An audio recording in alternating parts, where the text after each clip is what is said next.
এক চার্জে টানা 50 ঘন্টা চলবে। অনেকে হয়তো বিশ্বাসই করবেন না, আজকে প্র্যাকটিক্যালি দেখাবো।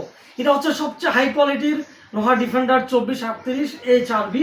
এক চার্জে টানা 50 ঘন্টা চলবে। এটা রিমোটে কন্ট্রোল করতে পারবেন, মোবাইলে চার্জ করা যাবে, এলইডি লাইট রয়েছে, ডিজিটাল ডিসপ্লে সিস্টেম, স্ট্যান্ডটাকে ছোট বড় করতে পারবেন। সবচেয়ে হাই কোয়ালিটির এবং ডাবল ব্যাটারি রয়েছে, 4.5 এম্পিয়ার করে 9 এম্পিয়ার টোটাল। আমি আপনাদেরকে একটু দেখাই।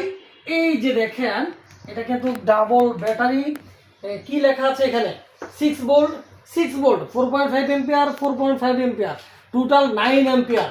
তো কেন ভাই এক চার্জে 50 ঘন্টা চলবে না? এটা তো আমার কথা নয়, কোম্পানি নিজে প্রোভাইড করেছে। এই যে আপনাদেরকে দেখাই, এখানে দেখুন যে ডিসি মোডে 1 নাম্বার স্লিপ মোড, যেটাকে 50 ঘন্টা চলবে, কোম্পানি নিজে বলছে। তারপরে 12 নাম্বার স্পিড, এটা কিন্তু 1 থেকে 24 নাম্বার স্পিড পর্যন্ত রয়েছে। তো 12 নাম্বার স্পিডে 6 ঘন্টা, 24 নাম্বার স্পিডে হচ্ছে 2 ঘন্টা।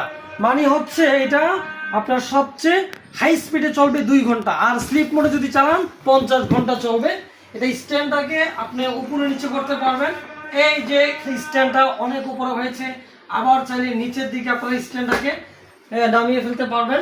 এটা স্পিড কোয়ালিটি কেমন চলুন দেখে আসি। এই যে দেখেন, বুঝতে পারছেন সবচেয়ে হাই স্পিড এবং মিনিমাম 8 থেকে 10 ফিট দূর থেকে বাতাস পাবেন ইনশাল্লাহ। একটা বড় একটা রুমের জন্য যথেষ্ট একটা ফ্যান। স্ট্যান্ড অনেক উপরে নিচে করতে পারবেন। এলইডি লাইটও কিন্তু রয়েছে, আপনারা এলইডি লাইট ব্যবহার করতে পারবেন। তো আর কি লাগে একটা ফ্যানে? একটা ফ্যানের মধ্যে যদি এত ধরনের ফিচার্স লাগে আর কি লাগে বলেন? তো যাদের প্রয়োজন দ্রুত ইনবক্স করে ফেলুন।